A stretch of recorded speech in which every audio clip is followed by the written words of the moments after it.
and welcome back for our final installment of the Interrogating Global Contemporary series.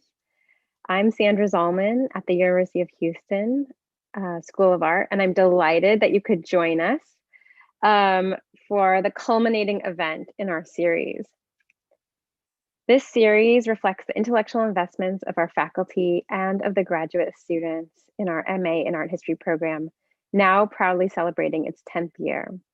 And it complements the work our students are doing in the classroom, as well as the many paid internships and instructional assistantships that they hold that amplify their studies. Houston is the most diverse city in the nation, and as such, my colleagues Natalie Haran and Dorota Bichel and I were conceiving this convening, and we felt particular urgency to address the global contemporary here in Houston. So thinking locally about the implications of the global, we're not here to just celebrate the global contemporary paradigm, but to critically interrogate its emergence, its influence, and its implications for the future of our work as researchers, teachers, and curators.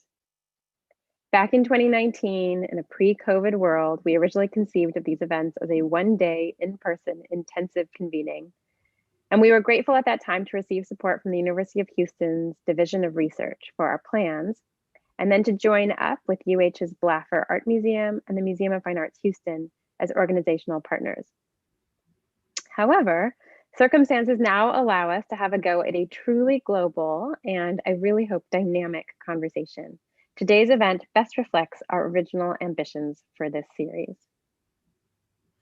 Indeed, Sandra, over the past few weeks through individual presentations by each of our distinguished guests, Leah Dickerman, Atreyu Gupta, David Jozelet, and Mari Carmen Ramirez, we've had a chance to consider global contemporary art through numerous lenses of migration, decolonization and neocolonialisms, transnational solidarity, histories of the global South, canon revision in the museum and in academia, and reconsiderations of longstanding histories of modernism and not just contemporary art. So today we hope to circle back on some of these themes and to consider our agenda moving forward as we collectively advance these discourses from our various positions in the field. And we also hope that our panelists will engage one another as well as our audience. So we invite you to enter your questions in the chat window at any time during today's program. There will be no formal presentations. We will launch right into a panel discussion. We will get to as many audience questions as time allows before we end promptly at 3:30 Central Time. If you'd like to ask your question verbally, please raise your hand in the participants window. We will call on you at the soonest appropriate time, and you will see a window pop up inviting you to unmute yourself and speak. My colleagues, Sandra, Dorota, and I will be monitoring that chat. And now I am very happy to pass the virtual microphone to my colleague, Dorota Bichel, who will be introducing today's panelists. Hello, so lovely to see everyone again or anew. Before I introduce Atri, I need to say that unfortunately, Mari Carmen Ramirez is unable to join us today. She is literally days and hours away from the inauguration of the new Kinder building at the Museum of Fine Arts Houston. So she's in the midst of the installation and could not step away. But we hope she will be here present in her thinking nonetheless. So it's my tremendous pleasure to introduce Atreyu Gupta. Atreyu is Assistant Professor of Global Modern Art and South and Southeast Asian Art in the History of Art Department at the University of California, Berkeley. She is presently completing Non-Aligned, Decolonization, Modernism, and the Third World Project, India, circa 1930-1960, a book on the artistic and intellectual resonances of the non-aligned movement during the Cold War era and the interwar anti-colonial Afro-Asian networks that preceded it. Her other book projects include Post-War, A Global Art History, 1945-1965, with Okui Enwezor. She has published essays on post-colonial art, the Cold War, and the non-aligned movement in journals such as Art Journal, Yishu, Third Text, and MMCA Studies of the National Museum of Modern and Contemporary Art, Seoul. Other publications have focused on the methodologies for global art history, the myriad histories of the global, and the question of translation that emerge therein. Her most recent curatorial projects include When All That Is Solid Melts into Air, exploring the intersection of the folk and the modern in post-colonial India at the Berkeley Art Museum and Pacific Film Archive, co-curated with Lawrence Rinder just this year. Before coming to Berkeley in 2017, Atri was the Jane Emerson Assistant Curator of South and Southeast Asian Art at the Minneapolis Institute of Art. She was trained at the University of Minnesota and at the Faculty of Fine Arts at the University of Baroda in India. Welcome, Atri. And Stephen now will introduce David and Leah. Thank you. Hi, everyone. My name is Stephen Matticio. I'm the director and chief curator of the Blaffer Art Museum here at the University of Houston. And just want to say how pleased and honored we are as the Blaffer to be supporting this symposium, and to give a quick plug to anyone in Houston or who may be visiting us soon to visit our exhibitions of the work of Stephanie Sihuko and Simon Fujiwara, which we just recently introduced and opened.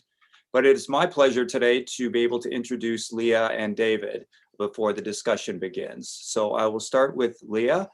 And Leah Dickerman is the Director of Editorial and Content Strategy at the Museum of Modern Art, developing and setting direction for MoMA's public platforms. In this role, she has launched the museum's new online publication, Magazine. Before that, as a curator in the Department of Painting and Sculpture at MoMA, she organized or co-organized a series of exhibitions offering new perspectives on the modern, including Robert Rauschenberg, Among Friends, One Way Ticket, Jacob Lawrence's Migration Series and Other Visions of the Great Movement North, Inventing Abstraction 1910 to 1925, Diego Rivera Murals for the Museum of Modern Art, Bauhaus Workshops for Modernity. Dickerman is also the director of the Mellon Marin Museum Research Consortium, a partnership between MoMA and graduate art history programs at Princeton, Yale, Columbia, the Institute of Fine Arts, and the Graduate Center at the City University of New York. She has served on the editorial board of the journal October since 2000. In 2019, she was elected to the American Academy of Arts and Sciences. And David Joslet began his career as a curator at the ICA in Boston from 1983 to 1989. He has taught at the University of California, Irvine, Yale University, where he was department chair from 2006 to 2009, and the Cooney Graduate Center. He is currently professor of art, film, and visual studies at Harvard.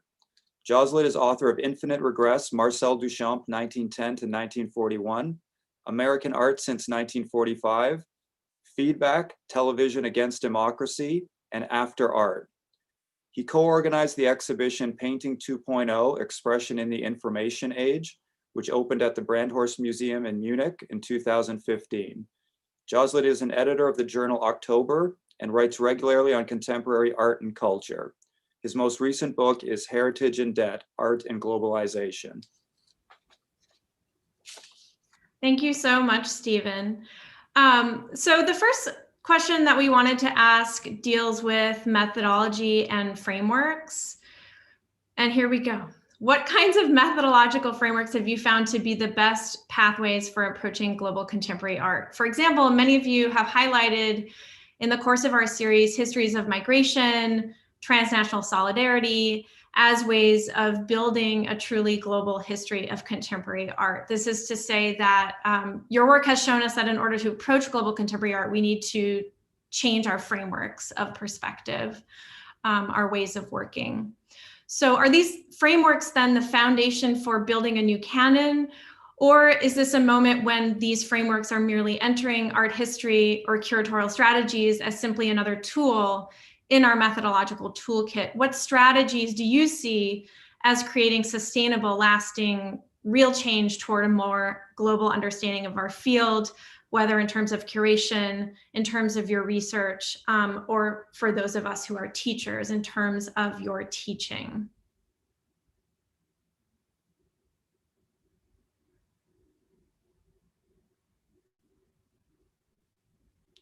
Please unmute yourself. Yeah, thanks, Leah. Who would you like to go first? Would you mind? No, I don't mind.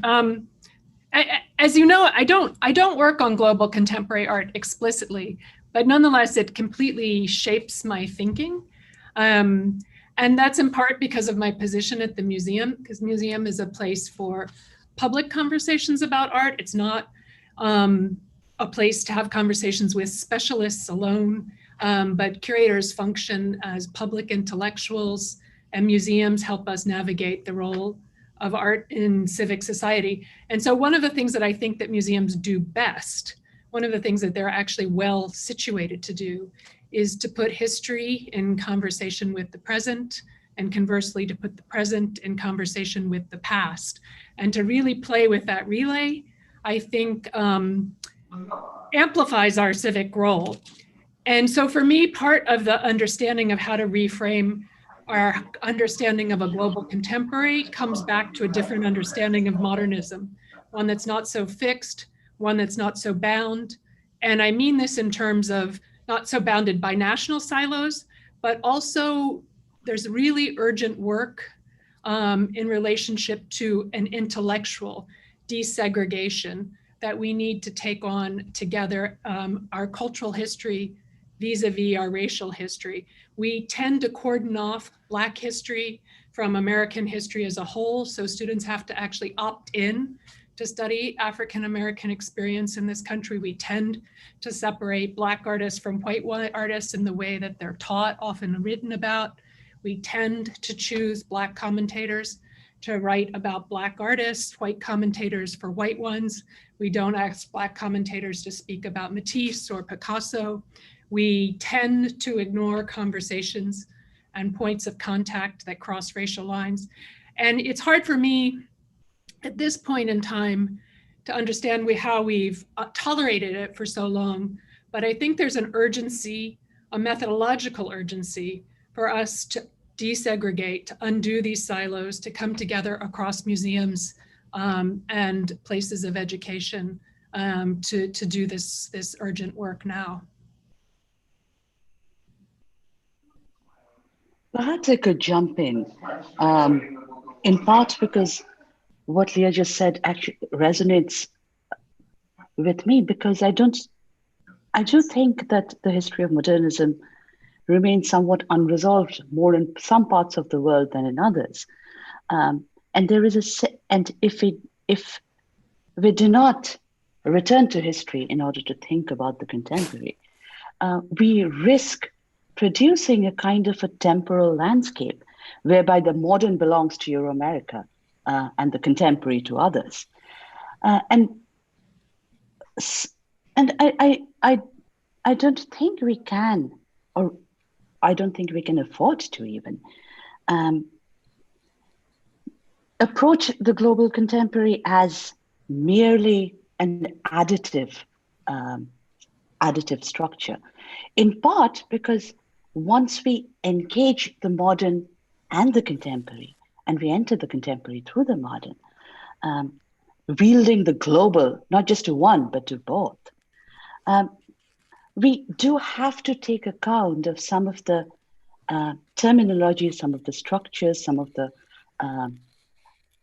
and indeed the larger narrative arc of 20th century and 21st century art.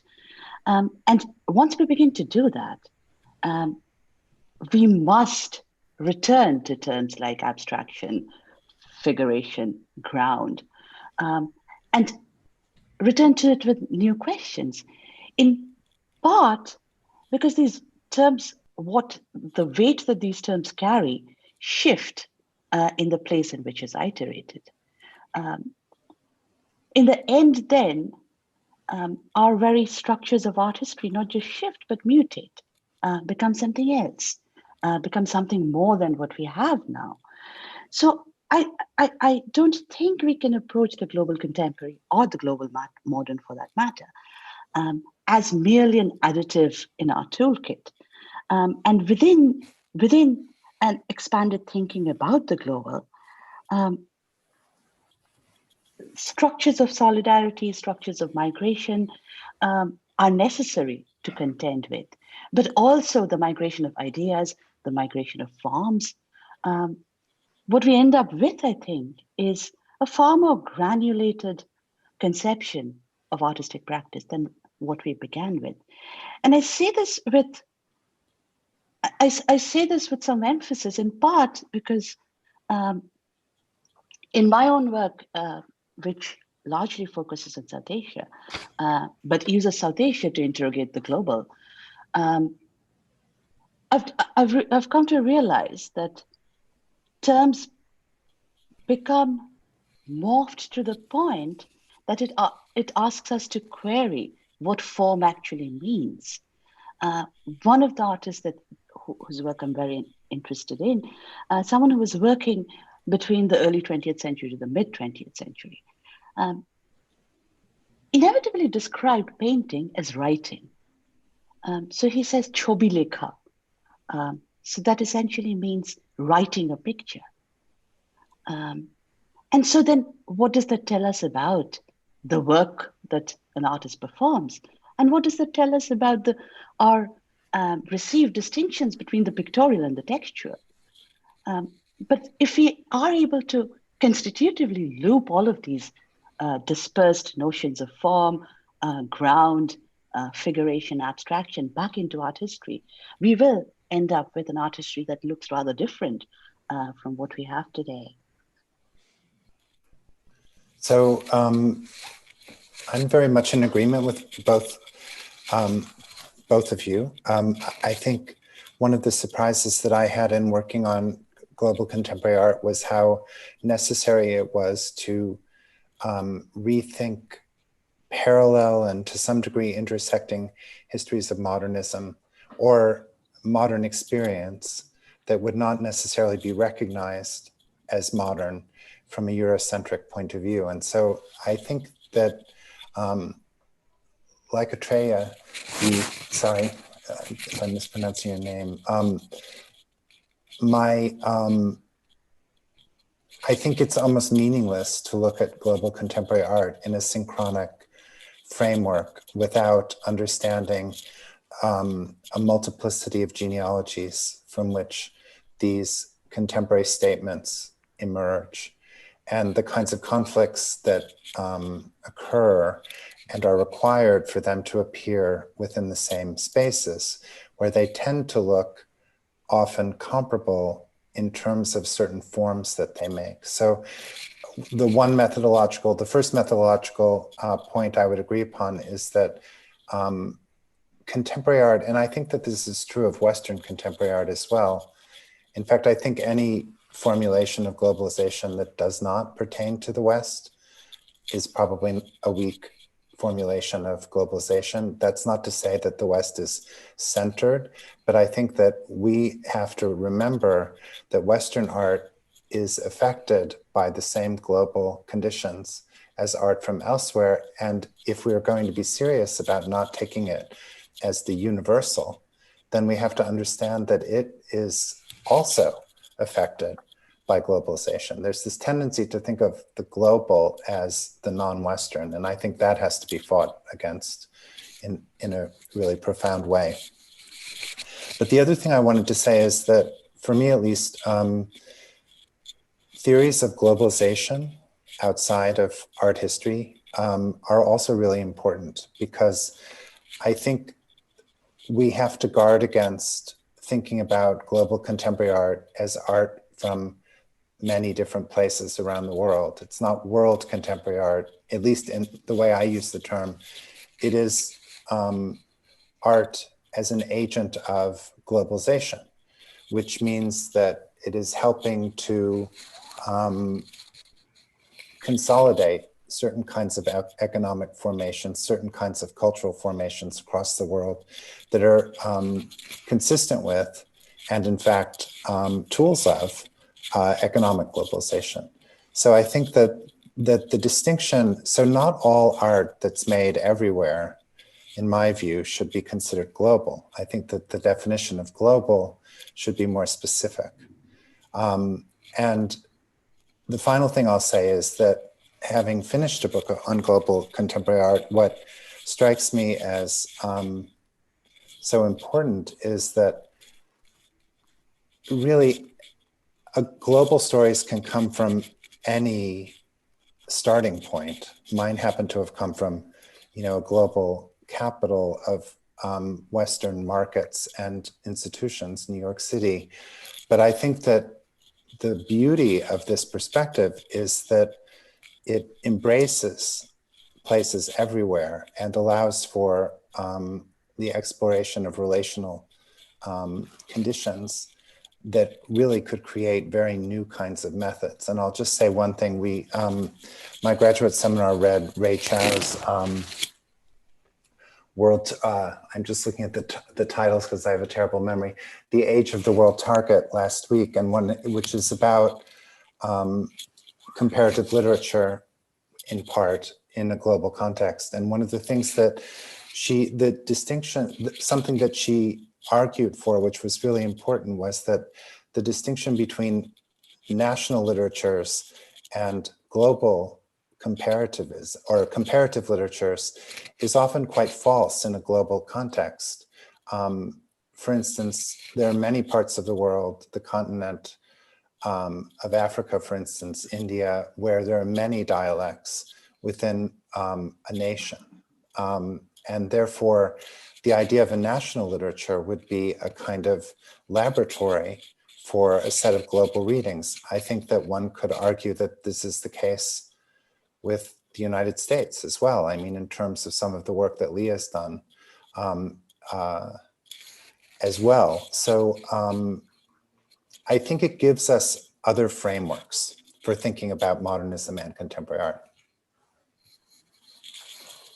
Would either of you like to respond to what your co-panelists has said? Any of you, David, Autry, Leah? Only to say that I think that the modern is messier than we often construct it as, and going back is a way to understand inflection points in history as well. Some of these issues have been debated before, and what has remained a kind of dominant historical narrative often eclipses other moments of debate, and recovering those conversations can help us understand historical precedents and other pathways that might be taken and inform our contemporary situation. And I've found myself thinking a lot about other fields as well and the kinds of moves they've made, and understanding some of the things that have happened in history, the field of history, and moving to a global history that moves fluently across borders and boundaries. I'm thinking of a book that I admired tremendously by Sven Beckert, which was a history of cotton, and how you can understand it crossing boundaries and really being fundamental to a notion of capitalism, to the rise of this country, to an understanding of modernity. And that kind of global history construct is a really interesting one, I think, for art historians to be paying attention to. And it resonates a little bit with what Autry was saying about the idea of how ideas move and forms move and how things are in conversation with each other across a much bigger terrain. But I think it's something that's just emerging and hasn't crystallized as a field or a sub-department or as a program in the same way that you can find historians talking about global history strategies. Do you think, I'm just wanted to jump in, do you think that art history is a bit slower to this in part because we deal so much with actual physical objects? And so like portraying these complex ideas in a museum also requires a lot of integration and conversation across borders that are sometimes more difficult to transport, like physical objects, than just trading ideas. I think that's true. I think building collections and shaping collections moves more slowly. But I'm not sure if I know, I do think art history, it needs to be looking outside of itself at this moment, and that other fields do offer interesting learnings, history being one, but performance studies being another, I think we are a stiffer field, and I don't know if I can answer why. David, what would be your thoughts on, do you agree with that, I should say?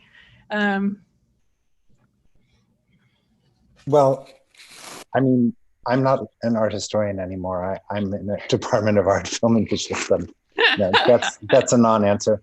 But what I wanted to say vis-a-vis collections and museums, that this is one of these utopian things that someone who's not a curator at a museum can say, which is that I think that the different modernisms that we're talking about are richly held in different collections around the world. And American museums that I'm aware of are not rich in genealogies of modern art from places outside of Europe and the United States.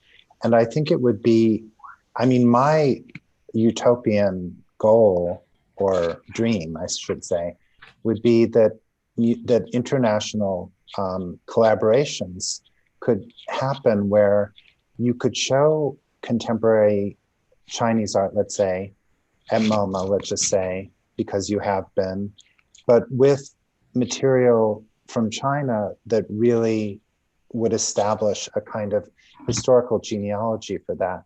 Now, I'm well aware that this is, you know, if not impossible, would be enormously difficult. But I think that there are ways that it just feels to me like it would be very interesting, or conversely, if American museums were more generous in terms of lending collections abroad that could perhaps establish other kinds of narratives. But I think that in general, I really believe in the idea of making a collection because I think it's like an archive, and I think it's important to have that record. But I also feel like collections are necessarily very immobile because it's very expensive to care for them, it's very expensive to move them. And people, you know, museums are legally and ethically bound to take care of them. But I just wish there were a way that somehow this could be more mobile, because I think we could see narratives that would be, would sort of blow everyone's mind, basically. I do have a few things to jump in on that, and they vary in topics. One is, I think this is an area that's very exciting, and a lot of curators are interested in it in different ways. Because of course, a collection, among other things, is also tangible assets. So there are proposals about selling in order to buy. That's one set of proposals. There's a lot of thinking about how to create more of a consortium among institutions where there might be a lending library relationship with primary or privileged borrowers. There's really a lot of excitement in thinking in the direction that you're suggesting. And I love particularly the consortium idea and how that might work. We've seen the way it works in certain places like the UK, where the British national collections are actually held as a nation.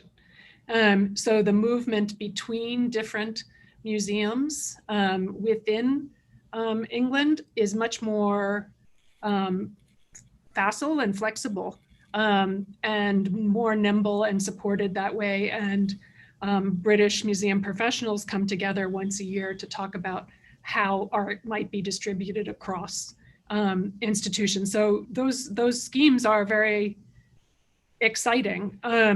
There are issues, there are very practical issues that are there as well, but I think that the direction of thinking is completely right on.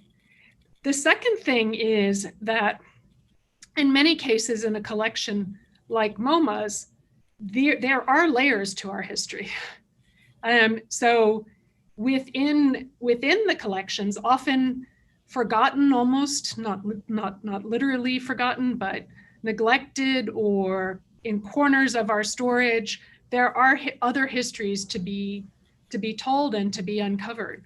And we can see a lot of this Some of it is actually in the new rehanging, showing the extraordinary depth of our Haitian painting collection, for example, that very few people, even within the museum, knew about. So there is a kind of archaeological work within institutions where we begin to think an institution represents one thing, but of course, any institution that is as old as this one has layers and layers of choices made in different moments, and sometimes those resonate in new ways, in new moments. But I think the general suggestion that you're making is how can we make collections more mobile, more nimble, adjudicate more quickly what's worth showing and how we can distribute it. Those are all questions that I think people are excited to be asking right now. What you're pointing towards then is a question of infrastructure via circulation. There were similar projects undertaken already in the 1960s, not in the US, but through the networks of the non-aligned movement, which included at the time 30 countries, so about 1/3 of the world. This was, in a way, a response to the Cold War.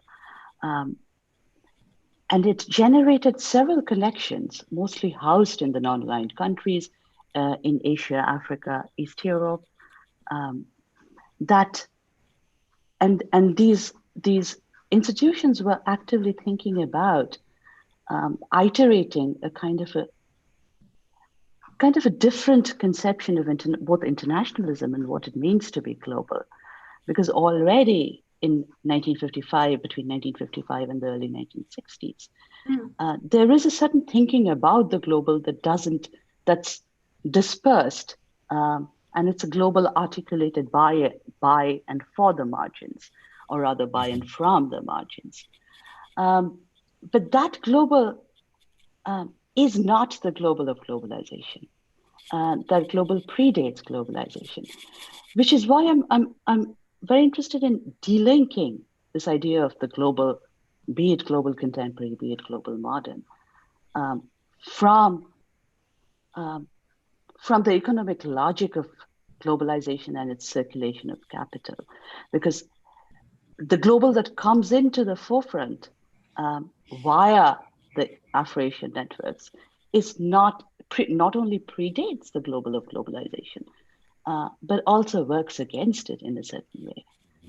These are still colonial, and a cluster of newly decolonized countries alongside East Europe, which is just broken up with the Soviet Union. And so there are many histories of the global to be parsed out, and many histories of circulation, dispersed circulation, of course, and dispersed collections. Many of these collections no longer exist in their original form. Many have been spread out, and many don't get seen. But that's perhaps the burden of the global, because how we imagine a global collaboration shifts given a historical context and shifts in global politics as well. We have a hand up from my colleague at U of H, Roberto Tejada, who'd like to join the conversation. I'm going to ask him to unmute now. Thank you, Natalie. Thank you all to the panelists. My question is inspired by the conversation right now, as a matter of fact, and I can't help but think of Alexander Dorner, who was both a writer and curator, who spoke of the inadequacy of language to reflect intense, transformative historical processes. And Leah, you were mentioning other examples of writing. I was also thinking of like Anat Singh's The Mushroom at the End of the World, other ways of thinking about globalization, or Michael Taussig. I look to anthropologists, I think, in terms of writing, because my question is, how can we write the globalism by resisting the narrative account that seems to go to an inevitability? In other words, are there writing practices that can perform the kind of critique that we're trying to aim at globalization, or best maybe the best way to say this is the temporalities of globalization? That was one of the questions that, that we were touching on in various ways. And I know that David's work has touched a lot on how to rethink temporality. My sense is that we do have to move away from a linear notion of temporality to create a more expansive sense of temporality, not to do away with time whatsoever. There's too much historically at stake. And I have found the idea of looking at a synchronic moment very helpful, just to sort of reframe things for myself, to try to understand at any one moment in time who's in conversation with each other and not be bounded by expectations of who that might be or by national boundaries. And that synchronic slice can help you see things in a different way. And David too has talked a lot about synchronization. He uses the word in a slightly different way, but I think cutting against the course of a very linear teleology, helps us reframe our thinking. David, do you want to pick that thought up? Yeah, but from a slightly different direction which is what I've been thinking a lot about lately, which is the idea that how we think about history and art, not a history of art, necessarily of one thing happening and then another, and not history illustrated by art, that there's a kind of historical meaning behind art, but how a work might be able to tell a history that is nonlinear in and of itself, if we allow it to not be transparent to a particular reading. And that would be along the lines of some of the, at least as I understand them, the anthropologists that you're proposing, would be to work alongside the works rather than to kind of set something behind them or even beside them. And I've been really, so in a very literal way, and this isn't so much about globalization, though it's an outcome of the work I tried to do on globalization, is I've been quite literally trying to think about history painting in its different manifestations. So when literally history painting in the 17th and 18th and 19th centuries often had to do with the kind of distribution of passions in a certain way. Now, what would history painting be now? Would it be the history of an image and how it moves from one context to another? I don't know, but I feel like actually I'm very intrigued by trying to think about this, a critique of history that is visual and that is made by artists. And that would not mean that the artist, goes into his or her studio saying, I'm going to revise history and this is a model of history and I'm going to build it in my work, but rather that one critical gesture, one critical, action that we could take would be to think about what a particular work how a particular work would allow us to think about history, because, language, despite efforts to disable this quality, is very linear, really. I mean, poetry isn't, but, poetry should be written by poets, I think. But works of art are also equally, they spatialize in an interesting way. So I think it might be very productive to think about the question of history embedded in the visual in different ways. I guess my question would be then, they're not so much in the object of inquiry, but in the writing about it that would open up those temporalities. And maybe the history object that you're thinking of or imagining today could be an Instagram account that has an archival quality that's trying to write about or contain histories that would otherwise have been obscured. Yeah, and I do want to say that just because I did say that maybe an artist would not be setting out to, make a model of history, I don't think that means that many of the most interesting art practices I know are not suffused with the desire to think, I would say, to go back to what's been said, to think contradictory or non-identical temporalities together. Works of visual art are very well equipped to do that. Much better equipped than text, I think.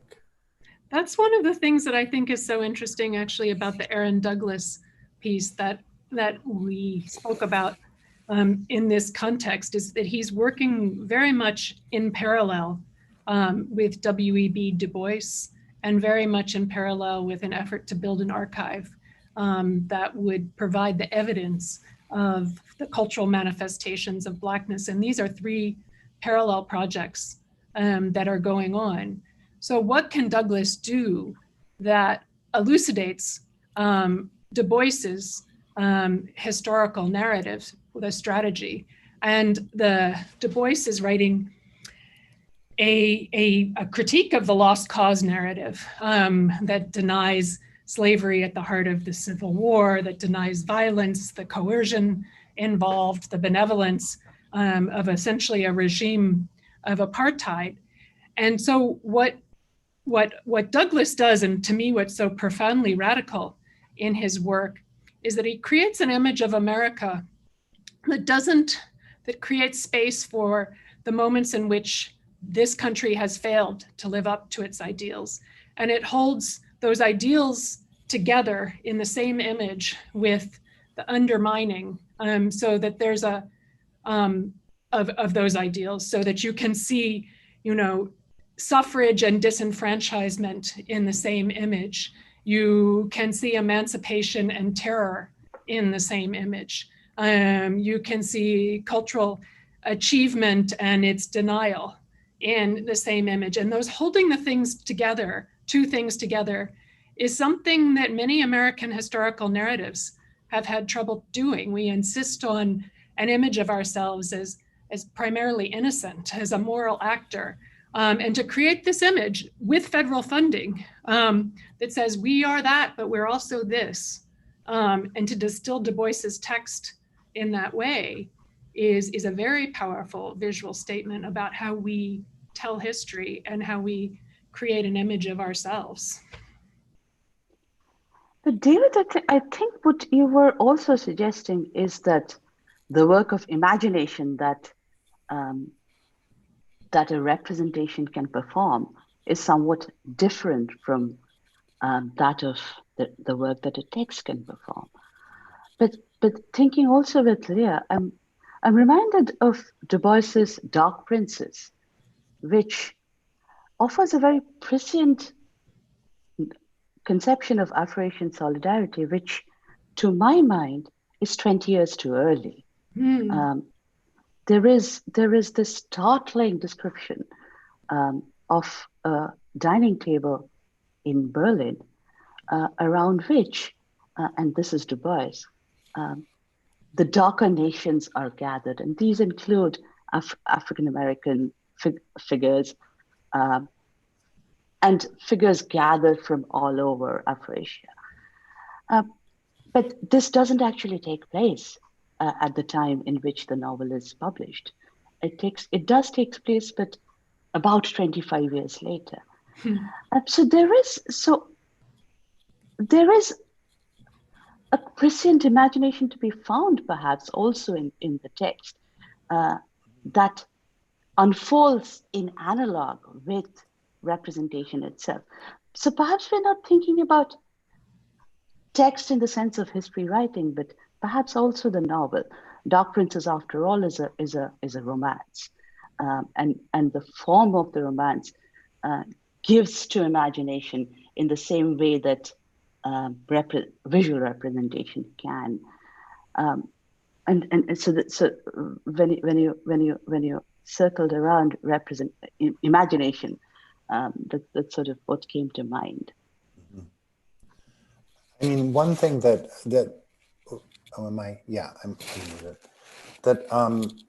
I guess my experience of teaching often makes me feel, because I often assign texts that, especially in my graduate seminar this semester, which is on Foucault and the definition of the human, and Achille Mbembe and Sylvia Wynter, Rosie Braidotti, Judith Butler, is that there is an articulate specification of rhetoric, of how language intersects with action, of how language operates in certain ways. And I think that, I'll just brazenly say, I think that our discipline could do better in terms of really understanding the rhetoric of the visual, you know, in very precise ways that is as articulate and persuasive as how language is taken. And then on the other side of it, you know, those very same brilliant writers, you know, will say things like a mere image, or, you know, they discount the power of the image as an articulate actor. And so I feel like that's what I'm really, you know, that's what I want to spend my time thinking about now, and how to really think that through. It could be called formalism, but which I'm not ashamed of that term, but I think it is much more than what that term formalism, you know, is thought to carry. No, I also think that we do need to return to formalism. If we are to think of the global, then we need to return to formalism, in part because otherwise, when we speak in terms of the global, we are being far too literal. There is a global to be found at the level of the image, and there is a history of the global to be found at the level of the image. I don't know what is with students, but I find students in Berkeley too somewhat resistant to actually engaging and animating the image in the same way that they're willing to animate a text, which is why I've been assigning a lot of novels and poetry to rekindle that animation back, you know, in some measure. Well, my question was inspired in part because I do think that perhaps the discipline of art history is not as speculative or as experimental as the objects it often describes. I really think, and this is one of my bugaboos, to use a totally old-fashioned well, now that malarkey has entered the national vocabulary. Now that being old is cool. Is this idea that what we, and by we I mean art historians, are supposed to do is to find the meaning behind something. You know, we find some really cool things and we figure out what's behind them. And I just think that's why, you know, the strategies that you suggested, I think Anna Singh's idea of friction, or Lisa Lowe's idea of intimacy. Yes. You know, these are things that are right up our alley as people who are interested in the visual. You know, they make sense literally in terms of our archives. And so I think that this direction holds a lot of possibility, but it's hard because it's, you know, and one of the things about contemporary art is that it's very, its relation to the archive is very different from many other fields, because the archive is A, enormous, and B, very much generated by, you know, the kind of world around the artists as well. And so it's very hard to avoid, and I make no effort to avoid those archives. I use them, you know, without compunction. But sometimes it feels like that's it, and it's not it, you know? We have to kind of be more careful, I think, by the embarrassment of riches that we have working on contemporary art. And when I say we, I include myself. Absolutely. One thing what you're saying, David, and Roberto's question is making me think about is a writer like Sadia Hartman, whose speculative fictions are aimed at addressing, not directly necessarily, the gaps in the archive, understanding that if you come from certain positions, you won't be archivally represented. And so how do you begin to tell histories in that way? Or in the Douglas moment, in which the painting was actually presented in conjunction with a huge archival building effort. So how can we understand the relationship between those things? It seems like super productive territory. I mean, and we teach those texts, but somehow they don't pertain or they don't become part of the methodological methods of art history yet. Thank you. So I wanted to follow up with the question that I think to me is in a certain way very important to our conversation, because I think that to a large extent, and this is something that you've already addressed, art history as a discipline is intimately tied to both national histories and nationalism. And, you know, I can think of the basis in collection and the archives that are also related to those formations. And often it's interesting to reflect national interests, concerns, but also soul searching and reckoning. And so I'm thinking that while globalization is most frequently tied to the negative aspects of the nation state demise, can we deploy the notion of the global constructively in these moments when nationalism rose its ugly roar in so many places? And in that sense, I'm thinking about other categories that could be perhaps more useful. I'm thinking about the colonial movement or internationalism, perhaps, that Atri evoked. In other words, what I'm basically asking is whether art history's job is to reform the nation state, or do we have to work towards some other ends?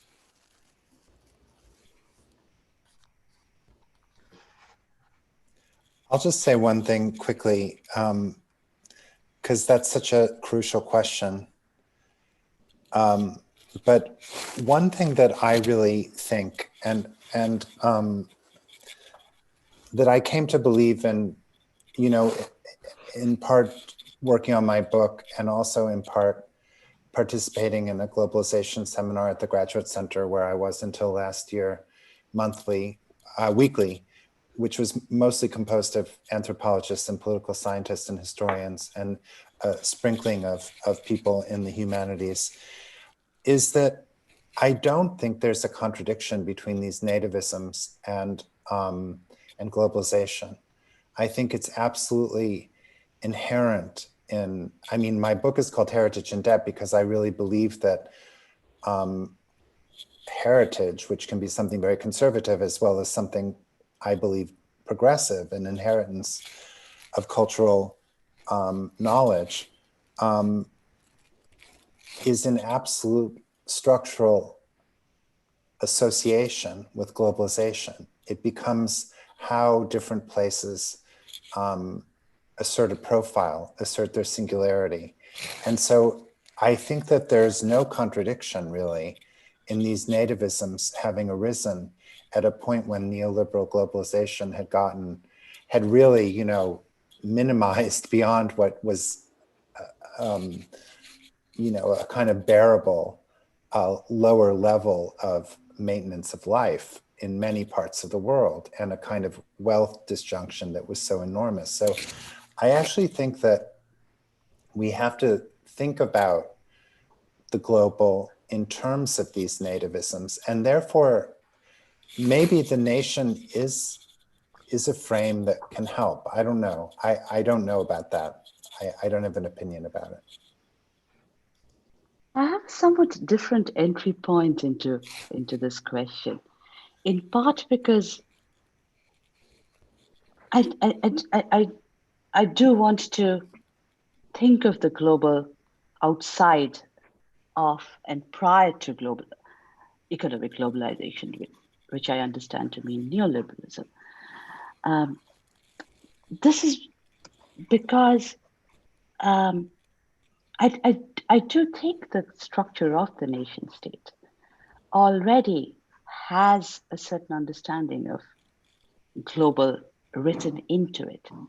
And this becomes especially fruitful to pursue in relation to the idea of internationalism, which, of course, is sparked by the Communist International. But in conversation with anti-fascism in the interwar years, internationalism really does accrue a kind of a global currency that's unprecedented.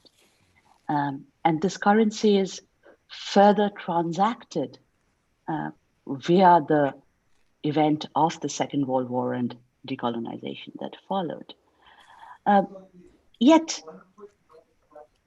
both internationalism and the global prior to globalization has nearly been written out of art history in the recent past for a set of complex reasons.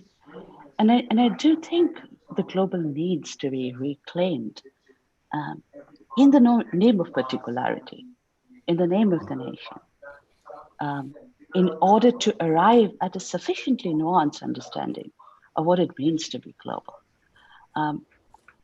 But I also want to throw in an anecdote, because the global, it seems to me, is a very shifty category. I was once offered a position in one of India's premier universities, and the position was for global modern art.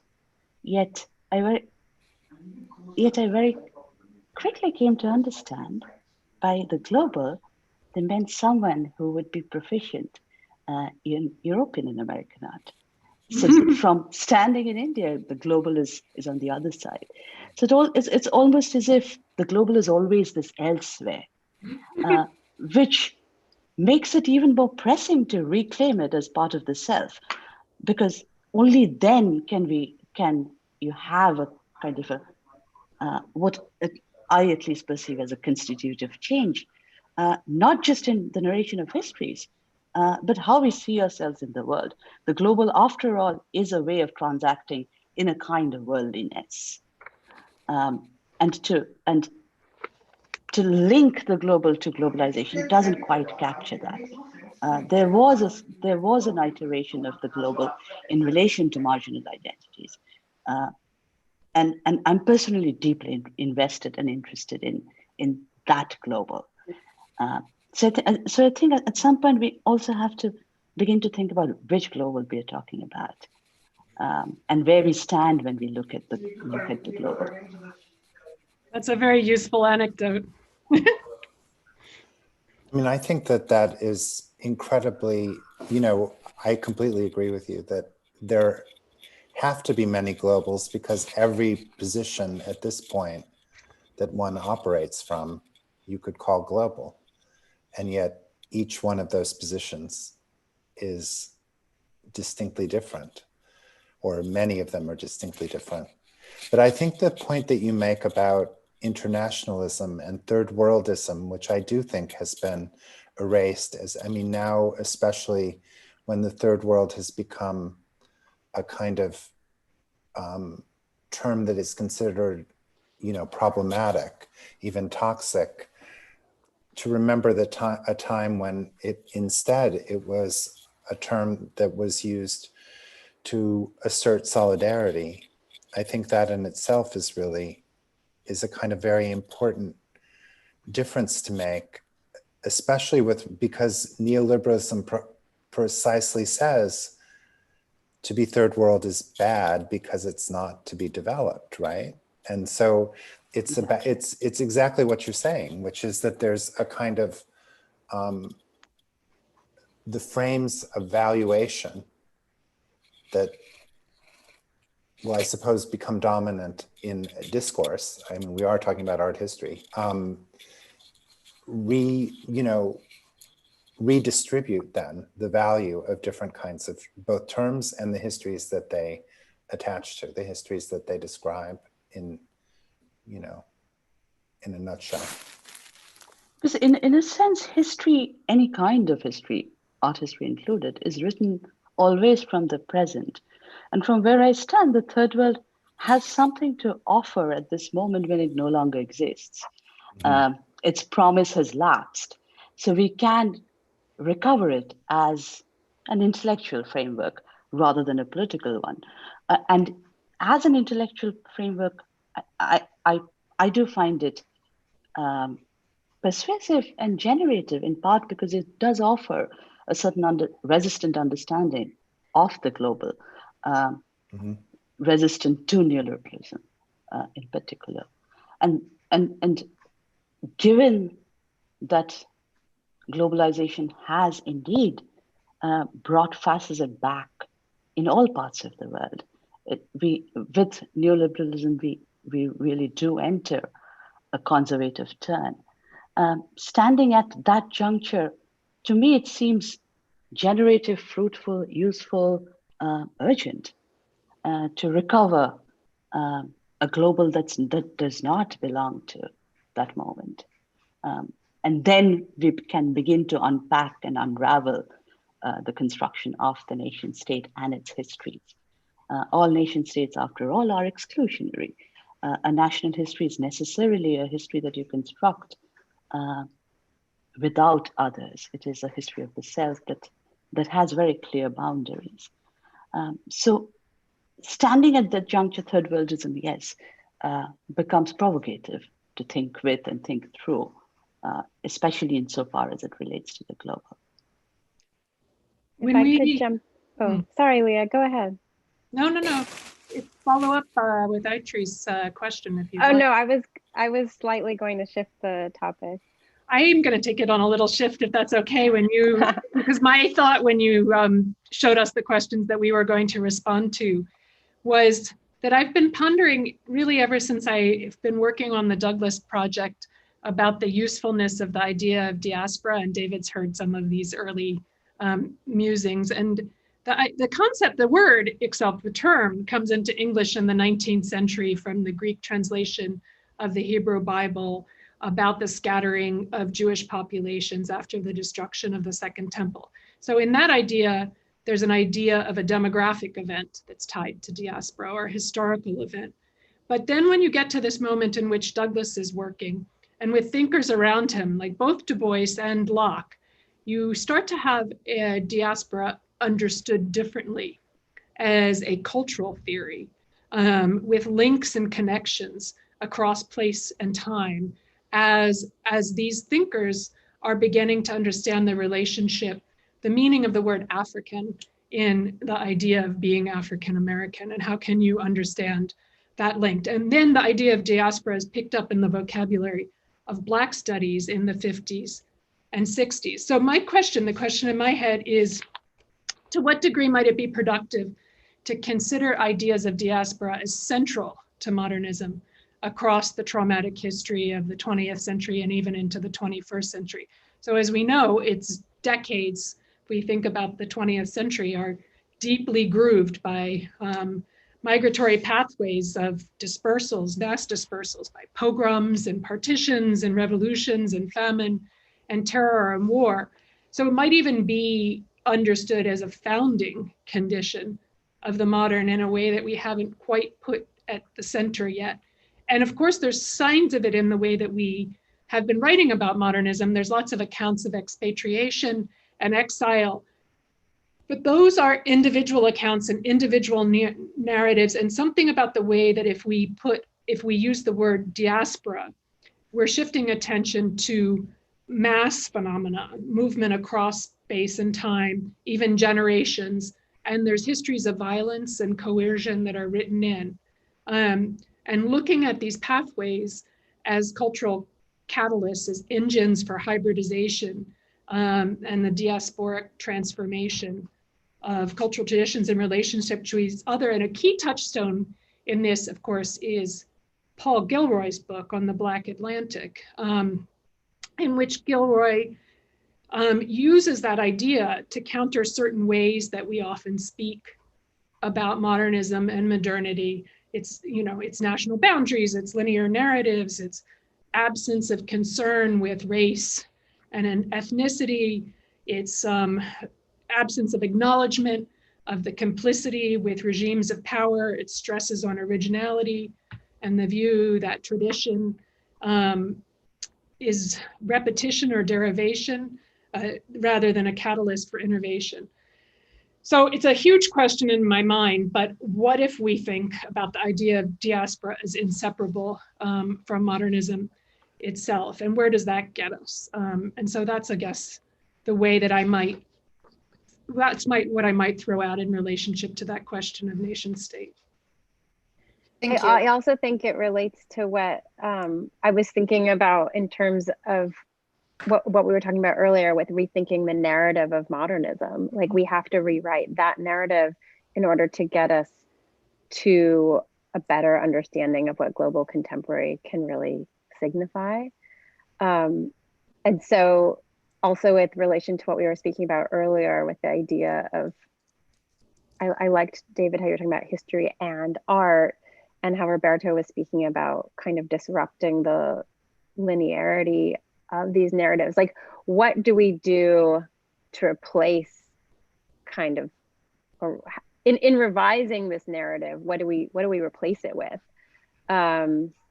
Because I'm part of my hesitation maybe with adopting this paradigm of global contemporary is that it can produce just like these relatively atemporal juxtapositions or just like themes. And I think that is sort of the direction that a lot of curation is going in. So to what extent does like building this field require rewriting narratives of modernism? I think we've sort of agreed that it does require that.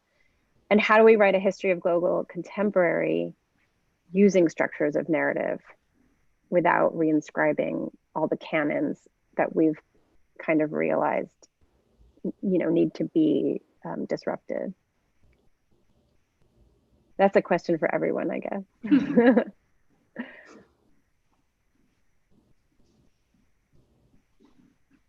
I think is MoMA, I feel like MoMA is trying to work towards this.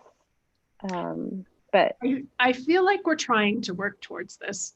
The model is a set of galleries which are loosely associated with one another rather than linear. So the idea is that each should be a module that you can pull out of the hang and put back in, that they're not dependent on each other, and each should tell a discrete story or address a discrete subject.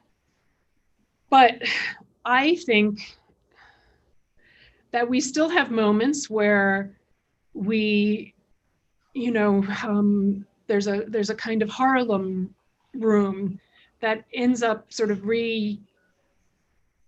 resegregating things is not quite, that's a harder line than I would want to say, because it's Harlem as a crossroads space, but I think that it does do a little bit of that work. And I worry too sometimes that when we are explicitly addressing global narratives in the second floor, that they're not very specific histories, that they tend to get pulling lots of things from lots of places into a much broader frame. So I think that work is being done. I think we can push harder and deeper.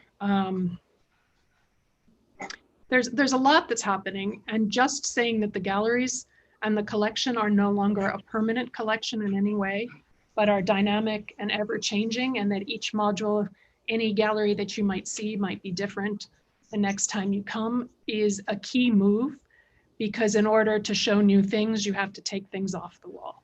So it's just a very key play to say there's no fixity in the collection anymore.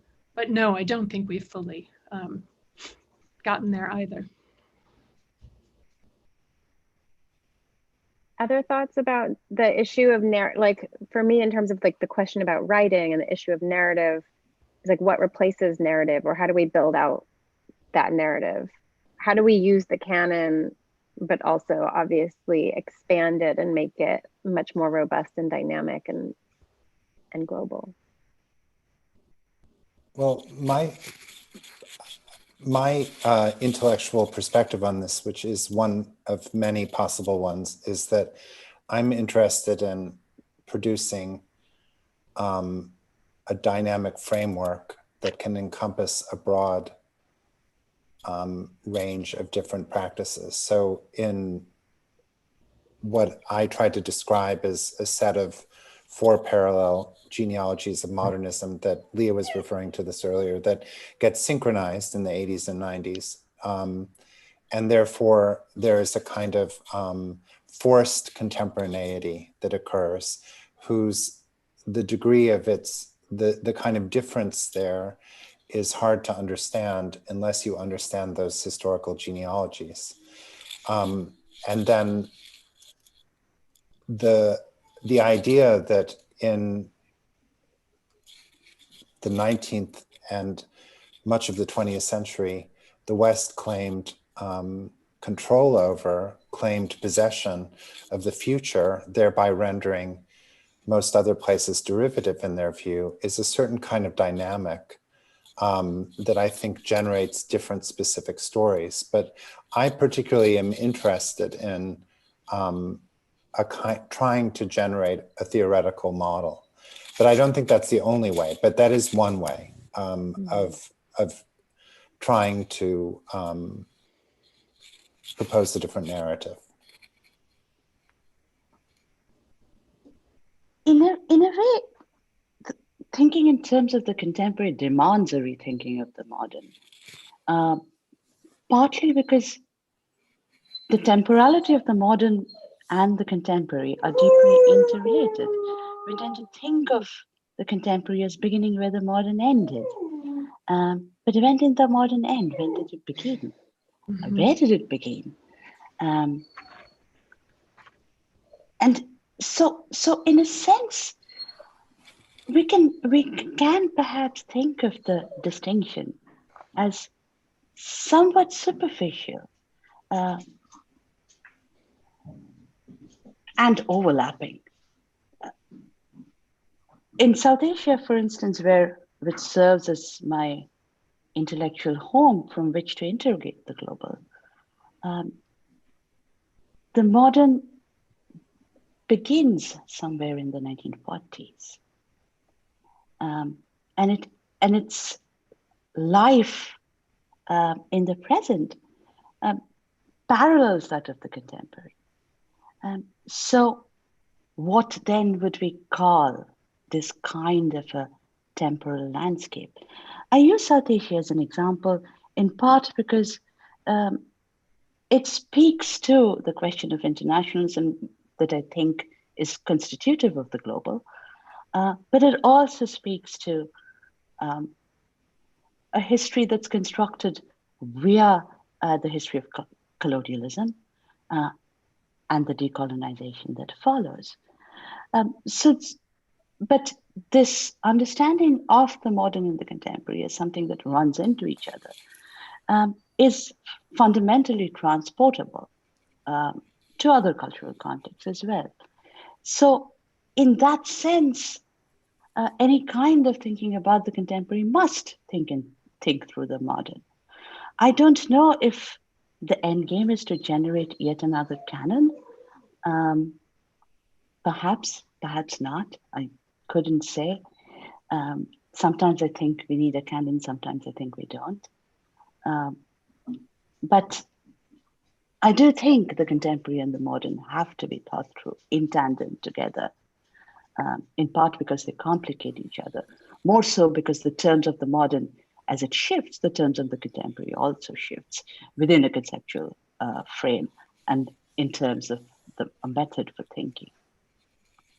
I mean, this leads to a pedagogical issue, which I've noticed, which is that many graduate students, this is a very local issue, local to academia, not local to a particular place, who are studying contemporary art don't want to or have not or don't see the point of studying modernism.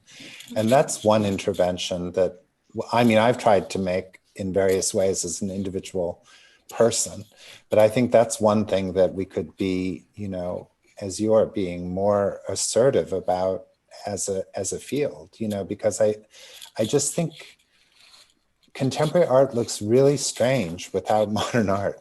It looks really shallow. I mean, I'll just say it.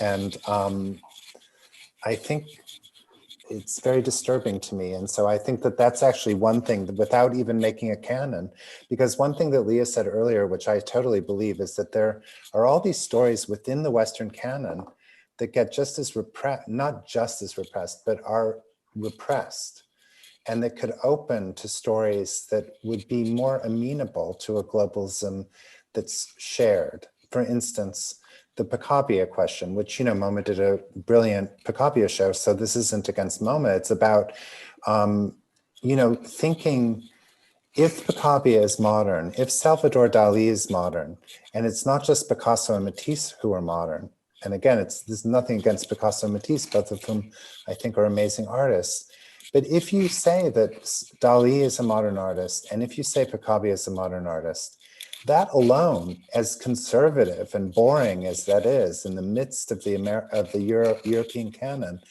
if you take that seriously, the ramifications are not trivial, because the way that you play those stories out is really different. And we could take other figures. We could take women, people of color. I took, you know, famous white canonical artists, even them, male artists, even they can lead us in a different, you know, what if we talked less about Mallarmé and more about Jarry, for instance? There are ways of doing this that don't even, just going sideways a little.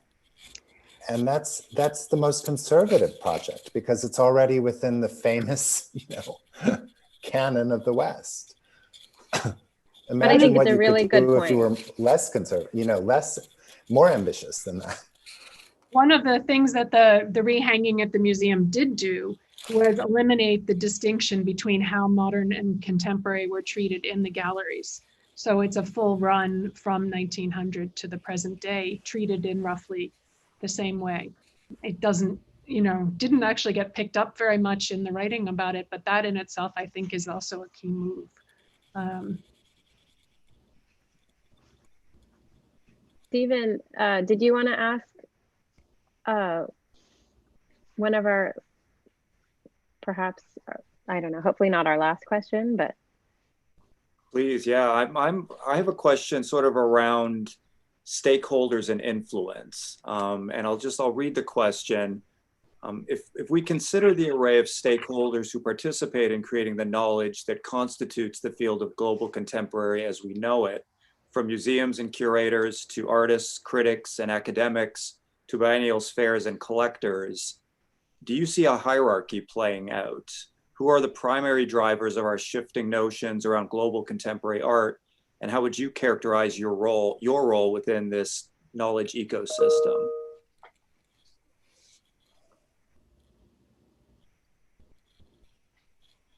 Who wants to start?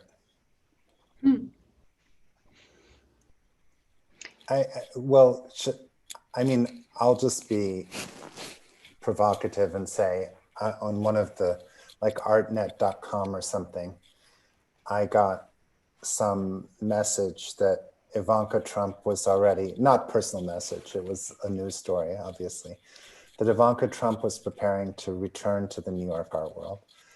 And I think that, you know, we can all just sort of raise our eyebrows or whatever, have the feelings that we might have about that. But I think what's really important is that the art world that she's returning to is completely different from the one that I belong to, but they are adjacent and interconnected. And so it's really complicated.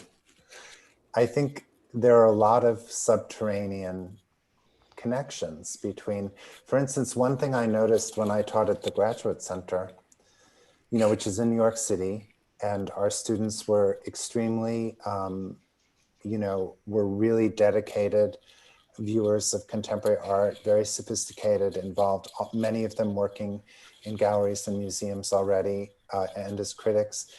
But so often the papers that one would get were people, you know, who were visible because they were showing in New York. And so there's nothing nefarious about this. Many of them were really great artists who deserve to be written about. But it was kind of like the imagination of the possible was already filtered through this whole set of decisions about who would be having exhibitions and galleries in New York City. And so again, I don't want this to sound like a kind of vulgar condemnation of the market, because I think we're all too integrated to just sort of say, let's amputate one part of this. But I do think it's important to understand how it's not just, oh, Ivanka Trump is, going to Gagosian all the time. It's also what is possible to see is filtered through certain kinds of sets of conditions. And that then feeds into what counts as art history, and et cetera, et cetera. So I think we have to be vigilant and a little less, doctrinaire about our decisions, a little more subtle about how we understand how each of us is somehow embedded, if we're embedded in the contemporary art at all, in all parts of it, even parts that we may not know the names of the players in it. And to kind of think about, what that means, what kind of decisions you might want to make vis-a-vis it, et cetera, et cetera. I think that I completely agree. There is no outside to capital. Right. We may strive to get to its edge, but we in fact cannot. So art history is most certainly complicit in the production of an art market, as our curators, as our museum collections, as our collectors. And there was not too long ago a rather interesting study conducted by a team of economists who studied the publication of specific books and the production of the market for the artists who were featured in those books. Now, the art historians who wrote the books did not have this end in mind. But that's also to say that the work is out there and you cannot, in fact, control it. But I also think that there is, to return to the question itself, I'd like to think that there is no singular entity or a cluster of entities who produce knowledge about contemporary art. And it is dispersed, and perhaps that is where the criticality lies, in its dispersal. There are, as David said, many worlds, and we all inhabit all those worlds in some measure, whether we like it or not. I think I would approach the question not in terms of hierarchy, but in the need for collaboration at this moment, in the sense that if we are really going to tackle how narratives create myths that undergird white supremacy, if we're going to tackle these issues of intellectual segregation in the way that we teach history or our cultural history, we need to work closely together. It's same as saying that any one individual can't change the structures of systemic racism, that it takes more than that, that's not sufficient, but that we have to truly enact field change. We need to work at the structural levels of what we're doing. And that is true for the organizations that we're part of, universities and museums. But it's also true, I think, for the structures of knowledge and how we work together to rethink how we construct narratives, who key landmarks are, and who thrives in our field as well.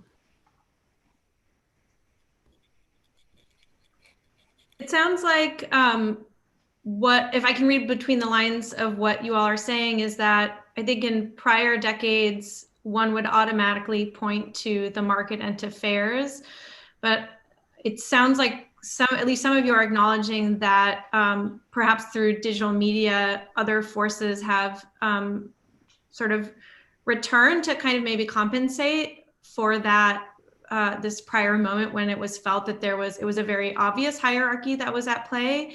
I'm also reminded of, David, your book, After Art, where you claimed the power of image circulation, and it was kind of had this manifesto-like tone that critics, art historian, artists even needed to sort of reclaim their power, and that from each of our each of our tiny corners of this larger art universe, one had a sort of obligation or responsibility to acknowledge the power that we all hold already in our hands through the various platforms that we have access to. This sounds promising, but at the same time, it can open up spaces for this kind of structural emergence of nationalisms, popularisms, as you alluded to. Am I characterizing this appropriately based on what you all said? I wonder if there were kind of further follow-up thoughts you might have about this more recent, kind of a recent 5 or 10 or 20 year shift in these power networks. Well, one thing I would say is that, you know, this summer with the various Black Lives Matter rebellions and the demonstrations that really, you know, did include quite a broad cross-section, it seemed, of Americans, that I do feel like there were things happening among artists that were really inspiring, like even just donating works of art that were inexpensive, or documenting. Of course, Black Lives Matter emerges from artists' work too, from artists as well. But so I think it's actually freeing to acknowledge that we're all captured to some degree in these matrices, because then you don't have to be in this position of saying, I have to get out of them. I have to be on the, you know, the kind of tiny island of morality that, you know, maybe exists over there. Instead, you can begin to assess, you know, where in this environment, where in this ecology might an intervention be effective. And we're all like, you know, we're all departing from a different platform. You know, Leah's at a very famous museum. Petrie and I are at, you know, pretty good universities. So we teach people and we have that platform. And so and we write, as Leah does, we all do here. So I think, on the one hand, I think we all just have to be more modest. And then on the other, I think we have to be more ambitious. It sort of doesn't make sense, but it does make sense, because we have to be modest because we can't change the world, any one of us. I mean, as Leah says, we need to collaborate. But on the other hand, that doesn't render us powerless. You know, we have platforms at our disposal that we can use in ways that we believe are ethically efficacious. Now, that may affect only 10 students in a seminar, but who's to say that that is not doing good work?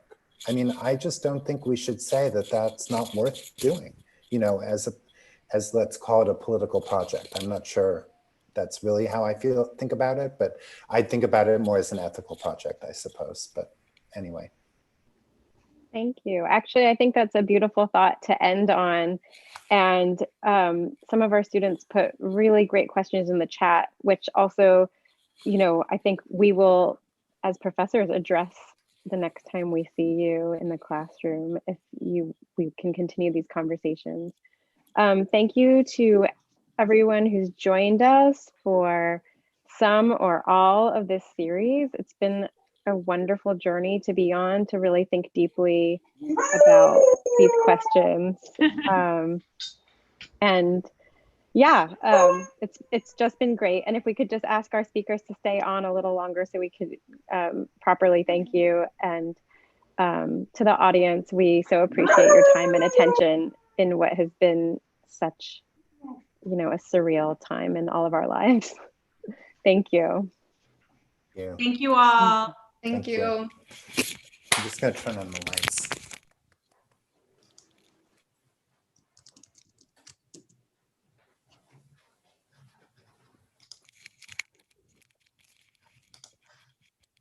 about your puppy? I hope he was yelling at my feet for the last half an hour.